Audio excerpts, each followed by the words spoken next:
اعوذ باللہ من الشیطان الرجیم بسم اللہ الرحمن الرحیم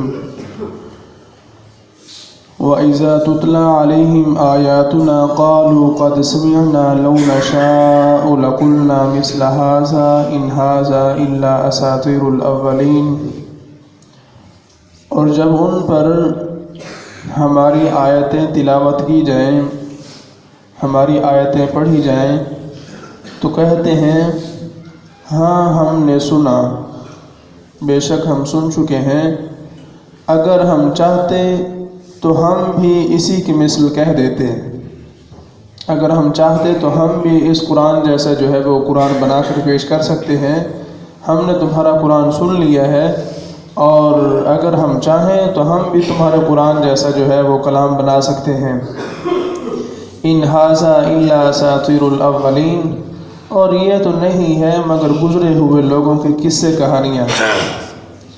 اس کے شان نزول کے بارے میں کہتے ہیں کہ یہ آیت نضر بن حارث کے حق میں نازل ہوئی، جس نے سید عالم صلی اللہ تعالی علیہ وآلہ وسلم سے قرآن پاک سن کر کہا تھا کہ ہم چاہتے تو ہم بھی ایسی ہی کتاب کہہ لیتے۔ اللہ تعالیٰ نے ان کا یہ مقولہ نقل کیا کہ اس میں ان کی کمال بے شرمی اور بے حیائی ہے کہ قرآن پاک کی تحدی فرمانے یعنی للکارنے اور فصحائے عرب کو قرآن کریم کی مثل ایک صورت بنا لانے کی دعوتیں دینے اور ان سب کے عاجز اور مجبور رہ جانے کے بعد یہ کلمہ کہنا ایسا باطل کا دعویٰ کرنا ہے جو نہایت ذلیل ہے۔ قرآن نے تو کہا ہے کہ تم اس کی مثل جو ہے وہ ایک صورت بنا لاؤ، لیکن اس کے باوجود بڑے بڑے فصحائے عرب جو ہیں وہ خاموش ہیں اور عاجز ہیں، اور آج جو ہے وہ یہ کہہ رہا ہے کہ ہم اس کی مثل قرآن لا سکتے ہیں، تو پھر لاتے کیوں نہیں ہیں؟ وَإِذْ قَالُوا اللَّهُمَّ إِنْ كَانَ هَذَا هُوَ الْحَقَّ مِنْ عِنْدِكَ فَأَمْطِرْ عَلَيْنَا حِجَارَةً مِنَ السَّمَاءِ أَوْ ائْتِنَا بِعَذَابٍ أَلِيمٍ۔ اور جب بولے کفار، اور ان میں یہ کہنے والا یا ناظر بن حارث تھا یا ابو جہل تھا، جیسا کہ بخاری و مسلم کی حدیث شریف میں ہے، تو کیا کہا کہ اے اللہ، اگر یہی قرآن تیری طرف سے حق ہے تو ہم پر آسمان سے پتھر برسا، ہم پر آسمان سے پتھروں کو برسا یا کوئی دردناک عذاب ہم پر لے آ۔ یہ ان کا طریقہ تھا کہ اگر قرآن کو حق سمجھتے ہیں کہ اے اللہ اگر یہ قرآن تیری طرف سے ہے اور حق ہے تو نشانی کے طور پر ہمارے اوپر پتھروں کو برسا یا ہمیں دردناک عذاب میں مبتلا کر دے۔ وَمَا كَانَ اللَّهُ لِيُعَذِّبَهُمْ وَأَنْتَ فِيهِمْ، اور اللہ کا کام نہیں کہ انہیں عذاب کرے جب تک اے محبوب صلی اللہ تعالی علیہ وآلہ وسلم آپ ان میں تشریف فرما ہوں، جب تک آپ ان میں جلوہ افروز ہیں اللہ کا کام نہیں کہ انہیں عذاب میں مبتلا کرے، کیونکہ رحمت للعالمین صلی اللہ تعالی علیہ وآلہ وسلم بنا کر بھیجے گئے ہو۔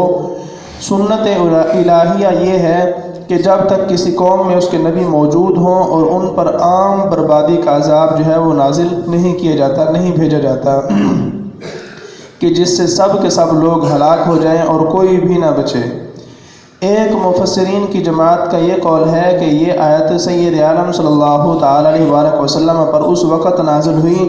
جب آپ مکہ مکرمہ میں مقیم تھے، پھر جب آپ نے ہجرت فرمائی اور کچھ مسلمان رہ گئے جو استغفار کرتے تھے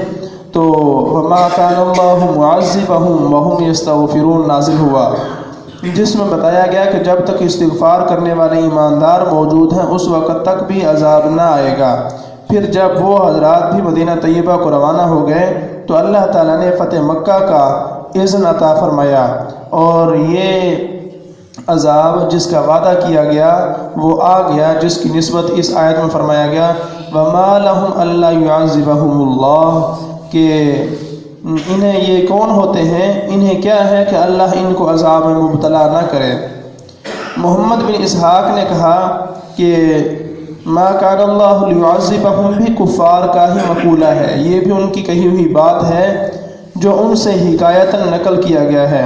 اللہ عز و جل نے ان کی جہالت کا ذکر فرمایا کہ اس قدر پاگل اور احمق ہیں کہ خود ہی کہتے ہیں کہ اے اللہ یا رب، اگر یہ کتاب تیری طرف سے حق ہے تو ہم پر عذاب نازل فرما، اور پھر خود ہی یہ کہتے ہیں کہ اے محمد صلی اللہ تعالی علیہ وسلم جب تک آپ ہیں عذاب نازل نہیں ہوگا۔ ادھر اللہ سے کہتے ہیں کہ یہ کتاب اگر سچی ہے تو عذاب کو نازل فرما، ادھر حضور سے کہتے ہیں کہ حضور جب تک آپ تشریف فرما ہیں عذاب نازل نہیں ہوگا۔ تو یہ ان کا پاگل پن ہے اور احمق ہیں یہ، تو کیونکہ کوئی امت اپنے نبی کی موجودگی میں ہلاک نہیں کی جاتی، کسی قدر جو ہے یہ ایک دوسرے کے مخالف اقوال ہیں۔ بہرحال یا تو اللہ رب العزت نے فرمایا ان کفار کو جواب دیا کہ تم آسمان سے پتھر برسانے کا عذاب طلب کر رہے ہو، لیکن میری یہ شایان شان نہیں ہے کہ میرا حبیب تمہارے اندر تشریف فرما ہو پھر بھی میں تمہیں عمومی عذاب میں مبتلا کروں۔ تو ایک تو یہ کہ حضور تشریف فرما ہے تو عمومی عذاب نہیں ہوتا، عمومی عذاب کی جس میں سارے کے سارے ہلاک کر دیے جائیں، کوئی ایک بھی نہ بچے۔ وما كان الله معذبهم وهم يستغفرون، اور اللہ انہیں عذاب کرنے والا نہیں جب تک وہ بخشش مانگ رہے ہیں، جب تک وہ استغفار کر رہے ہیں۔ اس آیت سے ثابت ہوا کہ استغفار عذاب سے امن میں رہنے کا بہترین ذریعہ ہے۔ عذاب سے بچنا چاہتے ہیں تو استغفار کی کثرت کرنی چاہیے۔ حدیث شریف میں ہے کہ اللہ تعالیٰ نے میری امت کے لیے 2 امانتیں اتاری، ایک میرا ان میں تشریف فرما ہونا، ایک ان کا استغفار کرنا۔ یہ 2 امانے ہیں کہ ان 2 کی وجہ سے جو ہے وہ امت امن میں رہے گی، ایک میرا موجود رہنا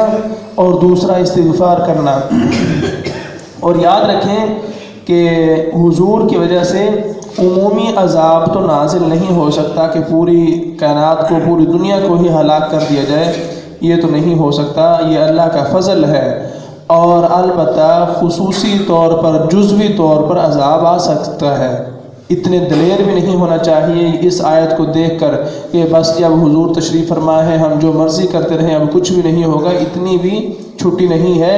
عمومی عذاب سے جو ہے وہ محفوظ ہے امت، اور جزوی طور پر عذاب آج بھی آ سکتا ہے، جس طرح کہیں زلزلہ آ جاتا ہے، کہیں سیلاب آ جاتا ہے، کہیں لوگ جو ہے وہ زمین میں دھنس جاتے ہیں، اور یہ ایسا ہو سکتا ہے کہ کچھ لوگ جو ہے وہ اس عذاب کا شکار ہو جائیں، اور اس میں کوئی یہ قرآن و سنت کے خلاف نہیں، عمومی عذاب سے محفوظ ہے امت، جزوی طور پر جو ہے وہ عذاب آج بھی آ سکتا ہے۔ اس وجہ سے خوف خدا اور خشیت الہی بھی لازمی طور پر حاصل ہونی چاہیے۔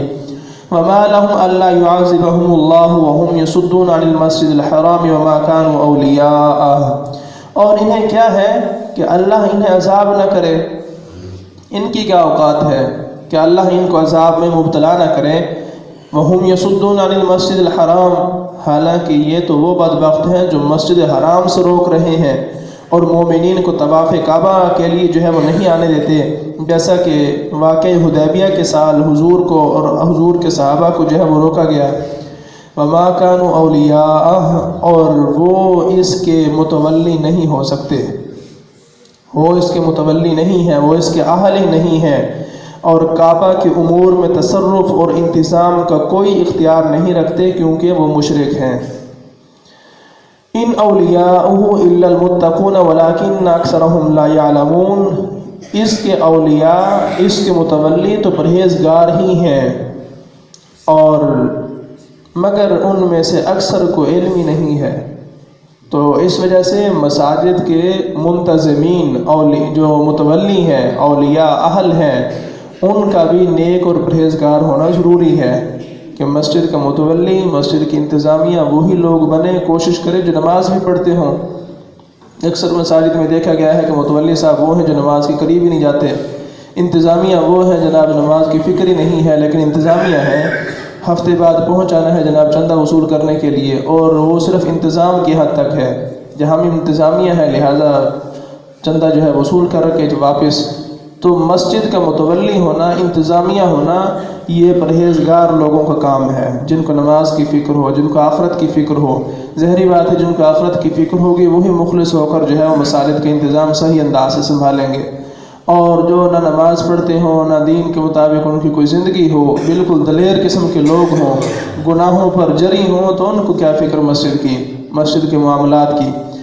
تو بہرحال اس وجہ سے فرمایا گیا کہ مسجد حرام کے متولی یہ مشرک نہیں ہو سکتے، مسجد حرام کے متولی پرہیزگار لوگ ہیں، لیکن یہ ایک ایسی بات ہے کہ جس کو اکثر لوگ جو ہے وہ نہیں سمجھتے، نہیں جانتے۔ وما كان صلاتهم عند البيت الا مكاء وتصديا، اور کعبہ کے پاس ان کی نماز نہیں مگر سیٹی اور تالی،